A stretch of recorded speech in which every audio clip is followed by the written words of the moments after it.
Praise the Lord, somebody. Praise the Lord, anybody.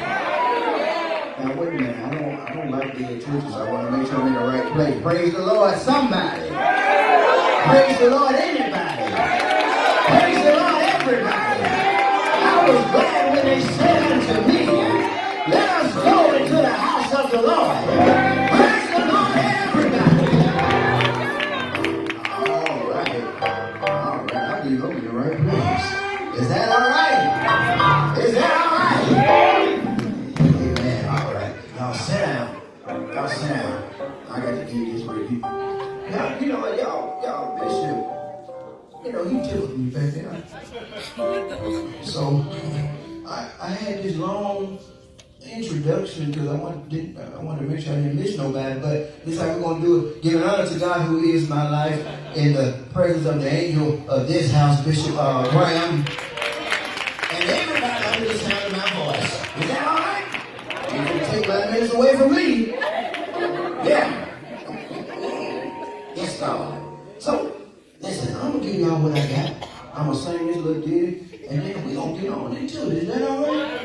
Amen. So, whenever they're ready, I think that they're going to hit play. I'm going to sing, and we're going to let God have his way. Amen.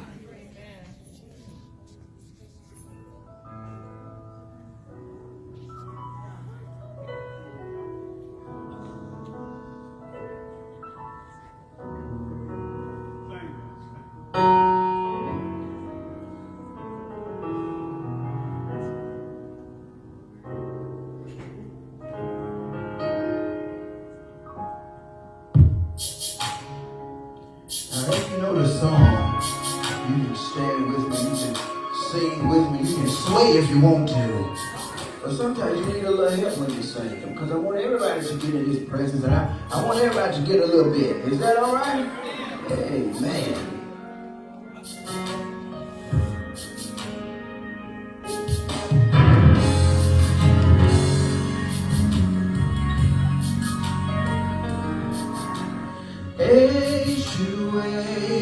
We stand.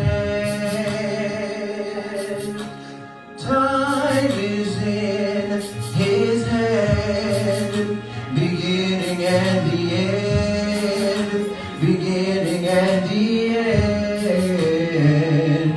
The Godhead, 3 in 1. Father, Spirit, and Son, you're the Lion and the Lamb, the Lion and the Lamb. How great is our God? Sing with me, how great is our God? And all will sing, how great is our God.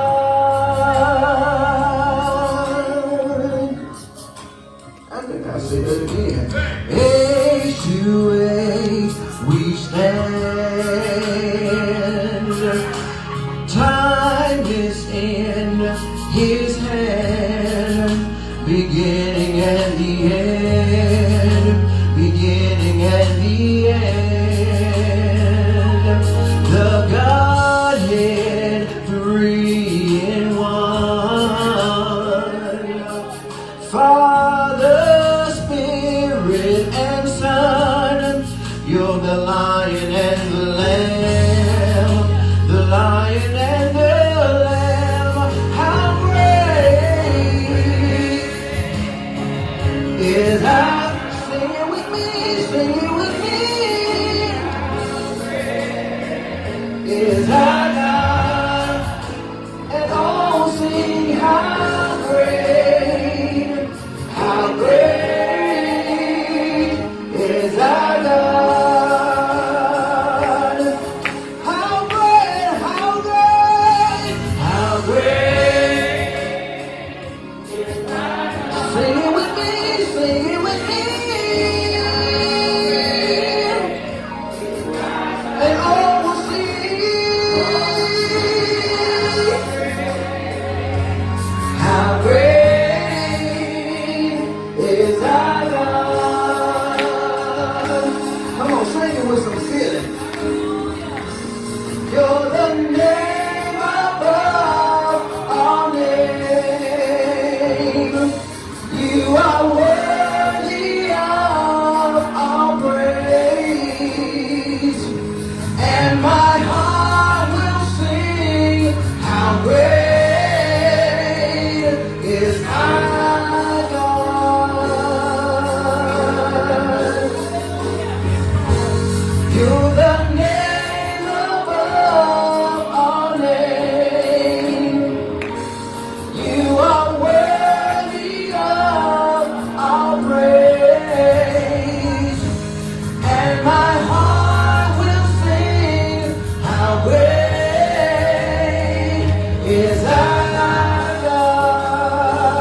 good. Come on, say it again. Come on. How great can save my soul, my Savior God, to thee. How great thou art. How great thou art. Can save my soul, my Savior God, to thee. How great thou art. How great thou art. I think we can do it one more time. How great is our God? Sing with me. How great is our God? And all will sing. How great is our God? How great is our God? How great is our God? Come on and clap your hands for the King of Kings. Clap your hands for the Lord of Lords. Clap your hands for the one that woke you up this morning. Clap your hands for the one that gave you breath in your body. Clap your hands for the one that said walk. Clap your hands for the one that said talk. Clap your hands for the one that delivered you. Clap your hands for the one that saved you. The one that set you free. The one that gave you joy. The one that gave you unspeakable joy. The one that gave you peace. The one that said, come my child, I'll do what you need. Come my child, I'll do what you want. Clap your hands.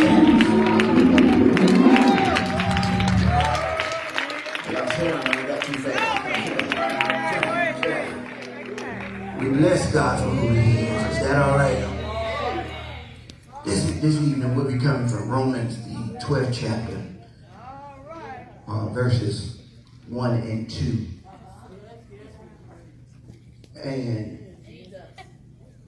it says, I beseech you therefore, brethren, by the mercies of God, that ye present your bodies a living sacrifice, holy, acceptable unto God, which is your reasonable service.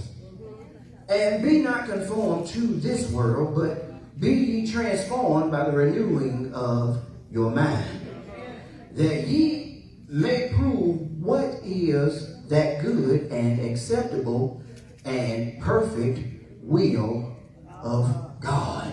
Look at your neighbor and say, neighbor, we're going against the tide today. See, what we first have to understand is nobody said that this life would be easy. It seems as if life can be so much fun and carefree when we're in the world doing our own thing, or so we think. But let me tell you something. The world tells us this song. It says, it's your thing. Do what you want to do. I can't tell you who to sock it to. Let me tell you, that's a lie right there. You understand? Let me stop you right there. See, the Bible says over in 1 Corinthians, the 6th chapter and 18th verse, you better, and I'm going to paraphrase it, you understand? You better run from socking it to anybody. No other sin affects the body such as this. So make sure when you go home, you look at 1 Corinthians, the 6th chapter and 18th verse, because I want you to understand that I didn't just tell you something. I'm telling you what's in the Word. So for my seasoned saints that may not know that song, I can't tell you who to sock it. You may not know that one. So I'll give you another one. The song says, the old Baptist song, it says, you better run, run, run. Said you better run. I'm trying to help you. to sexual immorality. Oh, but I'm going to take you somewhere because I want you. Let me tell you something. I'm going to take you to the water, but I can't make you drink it. I'm going to give it to you, but I pray it be digested in your spirit and in your heart so that when you leave this place, we can do what God commanded us to do, which is go and speak to the people outside these four walls. I believe Matthew said, go ye therefore. House of Restoration comes. Let me give y'all a sidebar. When we was in Bible class, the main scripture of our ministry is Matthew the 28th chapter and the 19th and 20 verses. And for the longest time I couldn't remember it. So my dean pastor, he would always call me because he knew I didn't know it. That would make me feel ashamed until I learned it. Thank you. And even by now, Pastor, she tried to get me every now and again, but I had got her that one time. She had called me, and I gave it to a bishop. See that she wasn't ready for it. That's how we talk over there. But let me tell you something. See, we're talking about going against the tide, and the tide being the norm of the world. See, the norm of the world, it tells us to allow our bodies to be abused, allow our bodies to be neglected and even ignored. And see, these things come by whether it be overeating, whether it be by drugs, whether it be for caring for the outside and forgetting the inside. See, the norm of the world is to forget that we owe God everything. Forget that we owe God everything, but it also tells us to remember that we're self-made. See, the world will trick you. Come on, somebody talk to me. The world has you thinking all these things over here, and then when you fall into a place where you're bound and bawling y'all and in despair, now the world then tells you to go run over there to somebody that you know can get a prayer through, even though I talked about it. I don't care about that. I just need you to pray for me through something. However, once we make a sound choice to live for God, we then understand Paul's opening statement, which is, again, as I'm paraphrasing, listen, I'm going to beg y'all, because of what God did for us, we got to let our body be presence. We have to let our bodies become holy. We have to let our bodies become a clean sacrifice to Him. We have to let our bodies become acceptable. Acceptable meaning well-pleasing to Him. Think of this. Our bodies will cause one of two things to happen. And we talking about this thing right here. It will cause God's heart to feel pain or hurt because of sin and neglect, or it'll cause God's heart to feel joy and rejoicing because of the obedience that we're doing. Because we're walking in love, because we are submitting to His word, because we are submitting to leadership. This is our reasonable service. And let me break something down for you, if you don't mind. Reasonable being defined as rational, intelligent, or logical. An act of the mind thinking or figuring out how to do something. The word service being described as worship and ministry. So to simply say this, go to, your spare time, go to 2 Timothy 2:15. It says, listen, study to show yourself approved. Let me paraphrase that, but study to show you know what you're talking about, that when you present yourself to God, He will be pleased.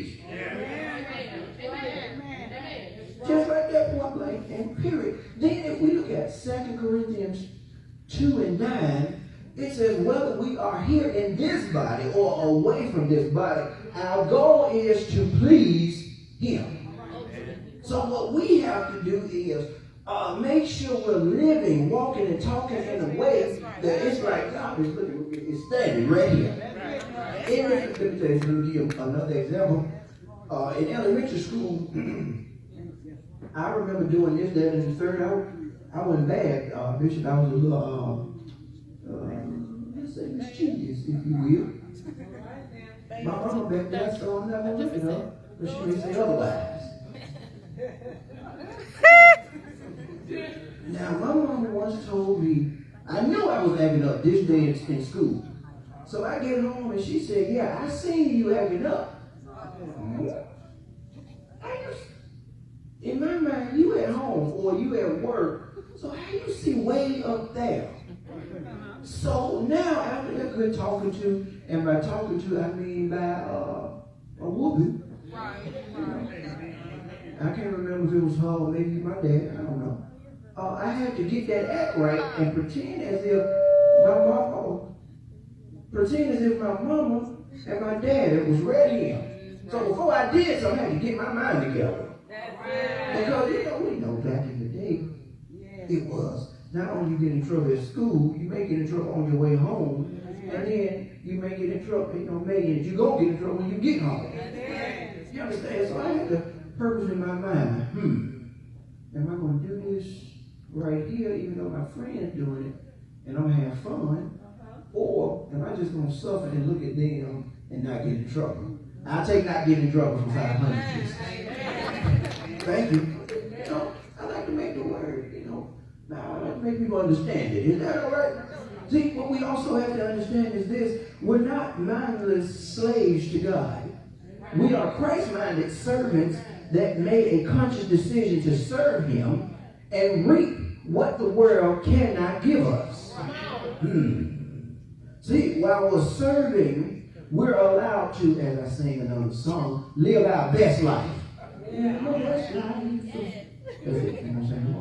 That's it. The Bible teaches us over in John the 10th chapter and the 10th verse, I am come that they might have life and that they might have it more abundantly. So God, I'm giving you this, I'm sacrificing, I'm following, I'm loving. So because I'm doing all that, He says, bruh, since you're doing what I asked you to do to the best of your ability, let me bless you beyond what you can even think. But the word don't tell you that part. The word tells you to come on and party with me and get what you need right now. Whereas the Spirit tells us you just wait because you ain't ready for it. However, I heard a long time ago, my generation and even generations up under me, we are sometimes labeled as a microwave generation. We want it right then and we want it right now. We don't want to go through a process of learning it. We don't want to go through a process of earning it. We want to go through the process of let me pray at 5:30, and at 5:30 and 3 seconds it needs to be here. All right, y'all, listen, let me tell you something. I'm almost done, so I hope you got something. Listen, we at the second verse. At the second verse, we're looking at the word conform. That means fashion, the outward form. The appearance that changes from day to day, even year to year. For example, many of us, we dress differently from the way we come to church versus when we go to work. Because at work we may have uniforms. Even we look different from the age of 5 to even 55. See how that changes? That outward is changing. And let's look at the word world. The world itself and everything in it. See, we know the world isn't perfect. The world isn't perfect, not by order or morality or even justice. Talking to somebody. So, since we're not to be conformed to this world, we have to understand it has a mask of never ending. The word is going to tell us that, bro, you got all the time in the world to do what you want to do. Yes. You got all the time in the world to be out here shucking and jiving. Come on, somebody talk to me. You got all the time in the world to run the streets and do what you need to do because the word is going to always be here. See what happens is the word also tells us the world shall always be a permanent fixture, but we have to remember the scriptures, 1 Corinthians 7:31, the fashion of this world passeth away. Let's even go to 1 John 2:17, and it says, and the world passeth away, and the lust thereof, but he that doeth the will of God abideth forever. So we're talking about going against the tide, going against what the world has taught us, going against what we've learned in the world, to switching over to doing what God has commanded us to do. We have to look in the long run and say, all right, I'm getting on this side because God has promised me this. I'm getting on this side because I'm trying to see heaven. I'm getting on this side because I got loved ones that's up there. I'm not staying on this side because on this side I will surely see hell.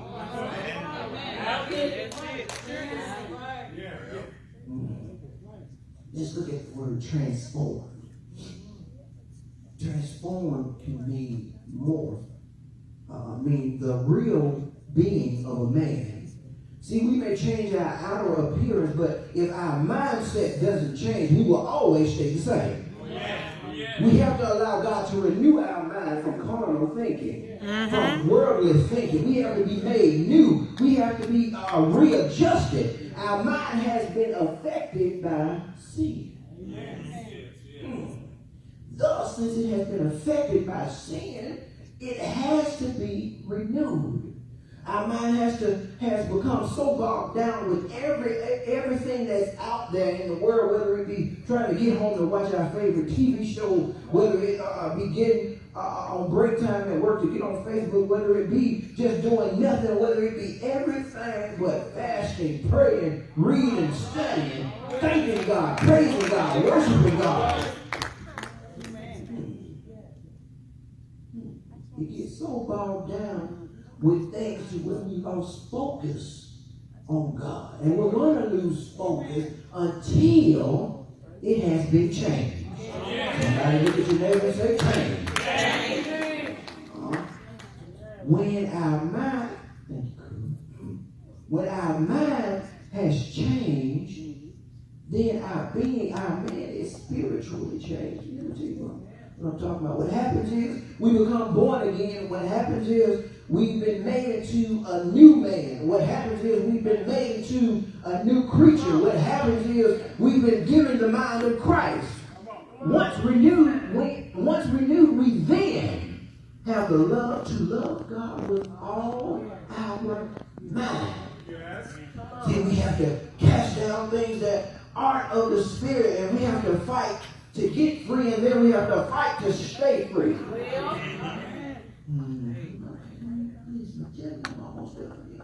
Let's look at the word prove. We're still in the second verse.